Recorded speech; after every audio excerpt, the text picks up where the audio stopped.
Uh, I'll start this off with a verse. For with what judgment ye judge, ye shall be judged. And with what measure you meet, it shall be measured to you again. That's the King James Version of Matthew chapter 7, verse 2. Jesus said these words, they were his words on the Sermon on the Mount. And people have boiled it down to judge not that I be not judged. Judge not that you're not judged yourself. If we judge others, then God will judge us by the same. And that really has begged for interpretation among many, and myself is one, that I'm just going to give some views, thought for whatever, see where it goes. I'm not saying my interpretation is correct. I will say that I've given it a great deal of thought for years. I've seen people use this as a license to let people get away with anything. And I don't think that's right. I think we're called to, there's different, see, the problem is the English language, in my opinion. The English language is not perfect in many ways. Take the word love itself, there's so many different meanings of love. But the word judge doesn't always mean we're condemning someone. It can mean that we're making a moral inferment or just an observation, a judgment. Doesn't mean we're casting judgment. And this has been argued by many. And I want to open that up because, I guess I was guilty of judging someone today. I got a little bit testy with somebody about their smoking, chain smoking around people, myself, and pets, animals. And I said, you smoke those cigarettes like you do around other people who don't smoke and around pets. I said, that's kind of inconsiderate. I was being kind of testy, I admit, but I'm telling you the truth. And they said, judge not, that I be not judged. To shut me down on that. And I said, well, I'm sorry. I used to smoke. I know it's tough quitting. I smoked a long time ago, and it's not easy to throw them out. I said, but that's just things. There's so many negative things about cigarettes. I've seen so many people die from it, quite frankly. Literally, I've seen quite a few. But, I'm not perfect. Yes, you got me there. I'm not perfect. I used to smoke. Honestly, I tried not to smoke around people or pets. When I smoked years ago, I just wouldn't light up around people. Or if I'm in a car, I wouldn't light up in a car to where they're stuck with the cigarette smoke. Or if I'm in a room, I wouldn't smoke around people. If I was back in the old days, I used to smoke at bars. That's how old I am. I remember when you could smoke at a bar, and you still can some places. But I wouldn't. As a rule, I would ask somebody, do you mind if I smoke? And they'd look at me like, huh? Because most people don't. They're not considerate. They don't even consider it. This person's got to breathe this stuff in. And myself, I'm really very sensitive to cigarette smoke. It seems like after I quit smoking, 15 or 20 years ago, I became really sensitive being around. I couldn't stand to be around cigarettes. It just... So, yeah, judge not that be not judged. But as a matter of fact, yes, I feel that I wasn't really wrong to tell this person. I mean, it's chain smoke where the whole room is just smoky. This little room, and they got pets in there, cats, dogs, people that don't smoke. And I said it, I called it like it is. I said it's inconsiderate of not just the people that don't smoke, that have to breathe that in, but also the animals, the pets, cats and dogs and such. And it's the truth, it is.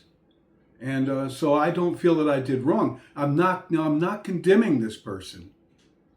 See, there's a difference. I'm not saying you're a bad person because you do that. But yet then again, I'm not going to say, well, I used to smoke, so let it be. I know how it is. Well, no, I'm not going to be that wishy-washy or weak. But some people I've seen take that judge not that I be not judged. And it's probably the only time in their lives they say thee and thous, is when they say that one. Judge not that thou be not judged. It's the only time they'll ever say thou or thee. Because I've heard that so many times. When I used to tell my mother, I used to argue with her when she was getting ripped off by people that were clearly lying to her, and she knew it. And it used to drive me crazy to see these people getting over on her. And I used to say, Mom, that this person's a liar. They're a thief. They're going to take your money and buy drugs with it. You know this, and they're lying to you. Judge not that thou be not judged. Ma, I'm just making, not just, but a lot of people. I tell them, where they just try, they know I'm a Christian, so they smack me with a Bible verse, which personally I think, correct me if I'm wrong, it's part of the reason I do this, because I'd like to get some input. But I get smacked with the Bible because they know I'm Christian and I love God and I'm very serious about it. Trying to be a righteous person. I try. I know I'm saved by grace, not works. But we are called to we see sin.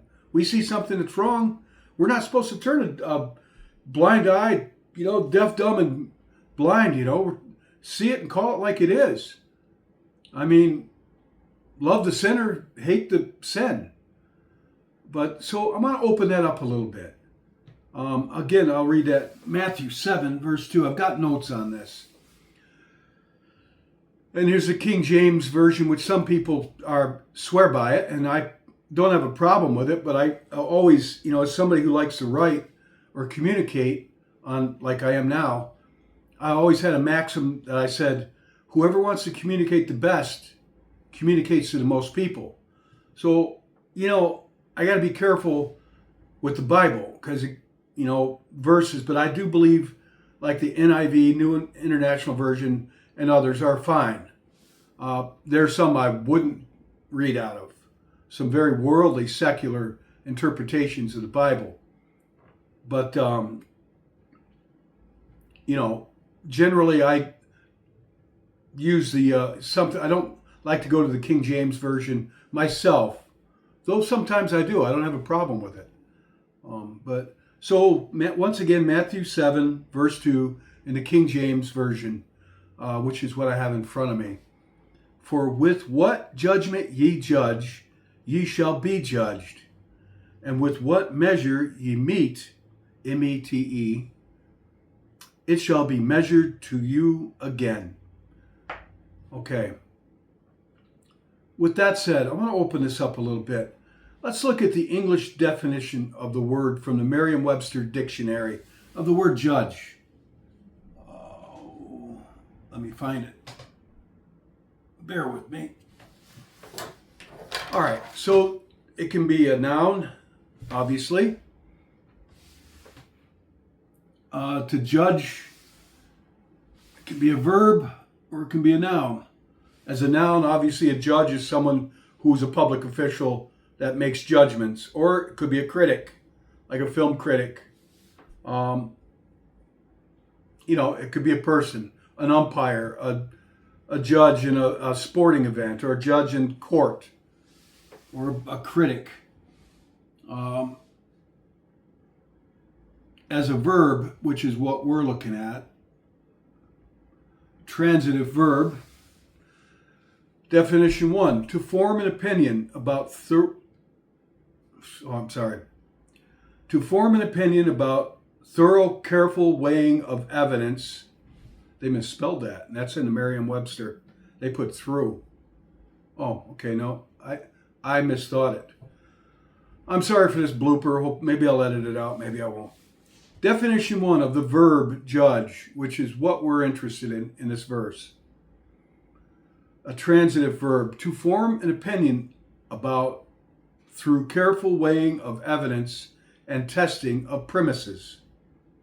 To form an opinion about through careful weighing of evidence and testing of premises.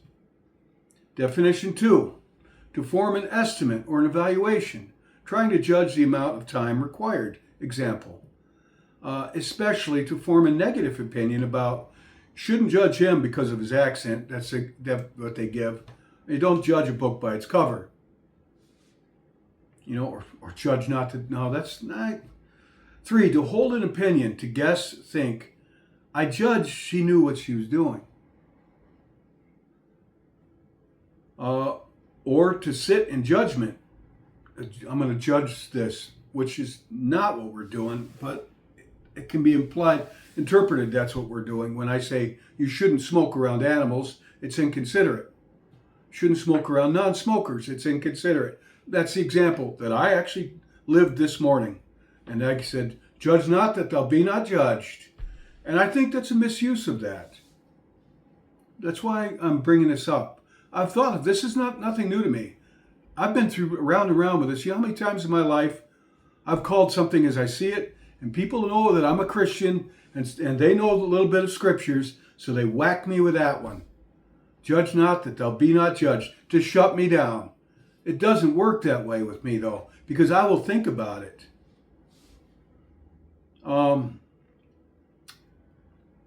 To determine or pronounce after inquiry and deliberation. They judged him guilty. Okay, and that's not what I'm doing. Well, I guess, yeah, I would say so. You're guilty of being inconsiderate. Chain smoking cigarettes around cats and dogs that can't get out of the room, can't get out of your car, windows rolled up, non-smokers who are sitting there silently breathing all this in. Yeah, I would say that's inconsiderate. And I get smacked with this, judge not that thou be not judged. And I see their point. It's debatable, which is why I am bringing this up. I had some notes. I would say when Christ said this, judge not that thou be not judged, he's not telling us we can't make any critical moral judgments at all, but instead is asking us to take caution against making final judgments of deep character. In my notes. Let's be careful that we don't make final judgments of deep character. It's like me saying, that guy's a thief, he's worthless. Stay away from him. Facts are, maybe he's a thief, but I'm saying it in a way that condemns him. Or she's a bad person. Stay away from her. Don't believe a word she says. Don't have anything to do with these people. And maybe that's good advice. But here again, I am making that kind of final judgment of deep character. We have to use what God gives us here in our noodle. Or maybe the spiritual gift of discernment with that. Or life's lessons. I don't think it's wrong to advise your children to stay away from bad character. But maybe you better be careful and try to weigh it out. See, this verse also calls us to look deeper inside ourselves. So I'm like, well, I don't want my sons are all grown up now, but I don't want my child hanging out with these people because they're going to get them into drugs, or I would rather my son doesn't go after this girl that he's going after because I don't think she's right for him. And you know what? That's probably good advice from a parent.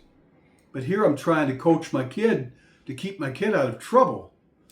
But how do I say it in a way that I'm not condemning these people, making a final judgment on their character, which I'm doing? If in that situation where I'm telling my kids, stay away from that person, they're not good. And again, I'm wearing the glasses that I said, that's like my bathroom glasses. These are just as bad. My dollar store cheaters, all of them. I get by still with just cheaters from the dollar store. I just realized I'm wearing those. I don't even need them. I've been telling people, I'm trying to clean up. I'm trying to get myself as presentable as I can as a righteous person before God. I want to go, it's very important to me, whether I live, another month or another 30 days or another 30 years. Possibly, who knows? God knows. But I'm trying to get my act together, and I have my whole life. But sometimes I backslide, but I don't want to be guilty of, I don't want to do something that Christ would not want me to do. And these were his words about don't judge lest you be judged. But I believe throughout the Bible there are instances, and I haven't looked any up, but I'm sure I could think of a few where they made judgments that these are sinful people, like the people in Sodom and Gomorrah. The Old Testament's full of it, where they've said these are sinful people. All of them are sinful people. God alone actually judged them. He called Lot and his wife out of Sodom and Gomorrah. And the other video I made, I meant to say Job, and I said Lot. I make boo-boos, so I corrected that video. Thank you, Danny Hearns, for letting me know that. I make mistakes, but I don't want to make mistakes on Bible verses, if I can help it.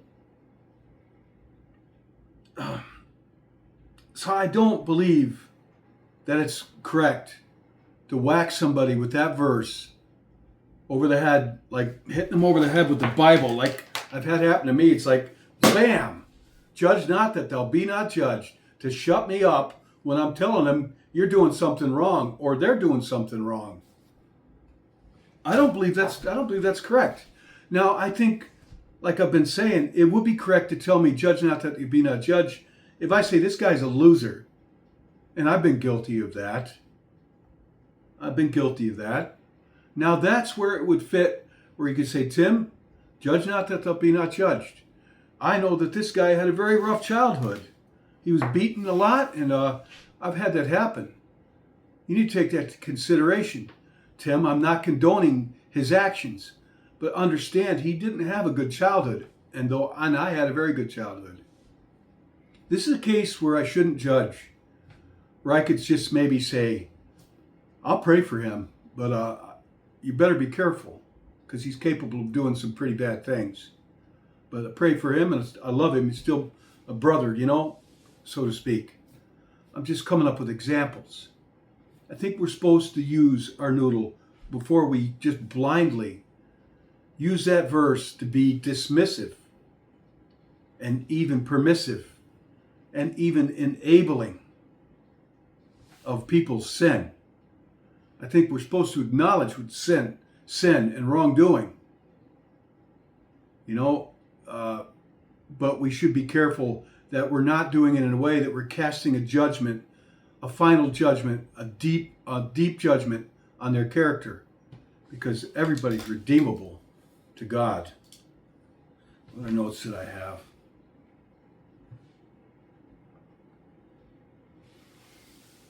Yeah, we can pass a judgment. I'm just repeating myself. But it also calls us to take a deeper look at ourselves, as it does with all of Christ's words in the Bible, are the living word. They're like paranormal, spiritual, living words, paranormal, mystical. You can get so much growth out of just one verse for your whole life. You could apply it, and it could teach you your whole life new lessons. And this is probably one of those, because this also calls us to take a look at ourselves. Like I'm giving some examples. I call that guy a loser. He's a loser. He's done some horrible things, and he's not repentant at all. In fact, I think he enjoys it. I'm thinking of somebody, I'm not going to say any names, but I know people like this, and you probably do too. People that do bad things to other people, and you'll never hear them say they're sorry. You'll never even hear them admit they did anything wrong. In fact, you may get the impression that they're just glad they got away with it. I did that person wrong. Makes me a bigger, something like that. And it'd be easy for me to cast a judgment there on their character, quite frankly, and say that guy's I could say some choice words here, which says he's an undesirable, worthless person. It's not worthy of our thought even. And then, I actually did this a while back, and somebody that knew him his whole life told me about his childhood, and it's like, yeah, that was a little education for me, though it didn't dismiss the things this person has done, but it did kind of cast another light on it. And this is why that verse that Jesus said, judge not that it be not judged, whichever edition you read it out of the Bible, can also be used for us to take a deeper look within ourselves before we make a final kind of judgment, pass a judgment, before we pass judgment, condemn someone, categorize them as a loser, drug addict, a thief, a liar, a whore, whatever you want, something negative. Or I wonder if you could turn it around and say that person's a saint. They're the best person around when they're just human like anybody else. Now we could look at that too. I'm praising somebody like they walk on water when they don't. There's so many ways you could look at this. I mean, I'm leaving a few out. It can go the other way. Like, all I do is talk this person up, what a great person they are. And there's nothing wrong with that. Until somebody tells me, hey, he's having an affair on his wife. Or she's having an affair on her husband. And she embezzled money from her workplace. She lied when she said she got laid off. She got fired and she's lucky she's not in jail for what she did. After I've been praising her. I'm like, life, huh? The lessons we learn in life.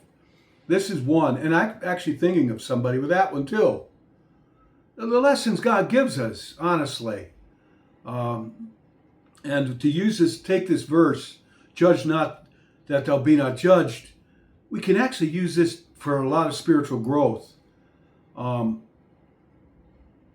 I could have reworded that with that person this morning, saying, look, I used to smoke, I know how it is, but, we got to think maybe that people like me don't want to be around it, though I love your company, and I want to be around you, but I can't be around the cigarette smoke. I hope you understand. And also, I don't think the pets is good for them either. The cats and dogs that are in there. I could have said it a little more gentle, I guess, and less judgmental. But I don't think I was passing judgment on this person. When I make a judgment, I'm seeing somebody's doing something that I feel is wrong. I'm letting them know about it. I'm not judging them like I'm passing a judgment, a deep judgment on their character. Because we should look within ourselves. Hey, I used to smoke. And then I look at that. Yeah, I did. I know it's tough. It's hard to get away from those awful things. It took me years to finally get away from them. And I had to see a lot of people suffer and die, as a matter of fact, in my family from those things. And others, friends. They'll get you. You know this. But then I looked at it and I said, well, yeah, when I smoked, I didn't smoke around non-smokers. And if I didn't have a choice, I wouldn't smoke around people in a closed-in area. And if I did, I would say, do you mind if I smoke? I just wouldn't smoke. So yeah, I've been there, and I didn't light up around people, especially people that I know it bothers. So yeah, I thought about it. Yeah, I've been there. I used to smoke a long time ago. I was in your position, and I wouldn't smoke around non-smokers. As a rule, I wouldn't do it. I try to be honest with myself. So you take this verse any way you want. I had some other notes I'm going to close. Jesus said these words. This was what he told us, guidance. Judge not that thou be not judged. For the same measure that you judge people, you will be measured by that same scale. Now, I don't want to be measured. I'm in deep enough trouble without the covering of Christ's, forgiveness and grace. But it's one that can be interpreted, that verse, Matthew 7, verse 2 and 3, I think, can be interpreted a number of different ways. And some people use it in a very broad way to be tolerant towards the actions of other people, which I'm kind of not that way. I'm not that way so much. Some people use it to recognize that we're also judge not that there be not judged, also infers that I need to remember that God will judge me, and I'm not perfect either. So it causes us to look within ourselves too. To take a deep, long look at ourselves. And I need to do that, and I need to keep doing that.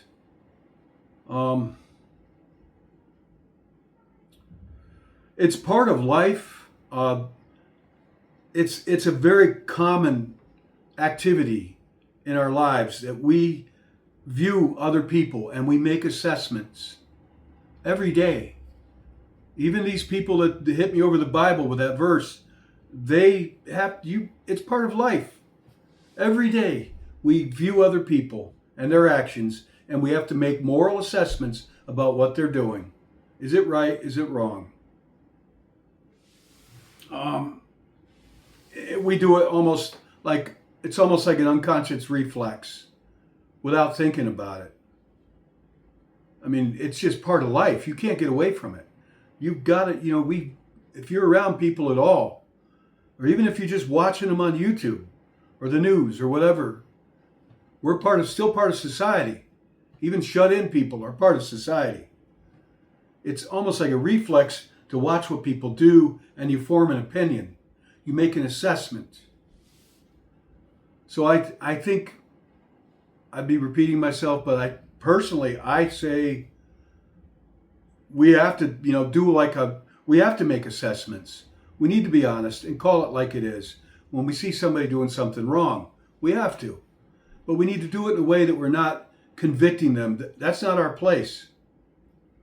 We're not casting a moral judgment. We're not condemning anyone. Casting a deep judgment on their character, like I've been guilty of plenty of times in my life. I'm trying to get better at that.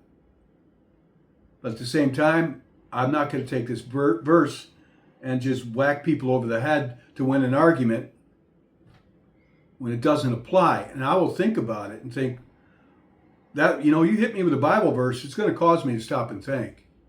Make sure I'm not doing something I feel is wrong. Judge not that they'll be not judged.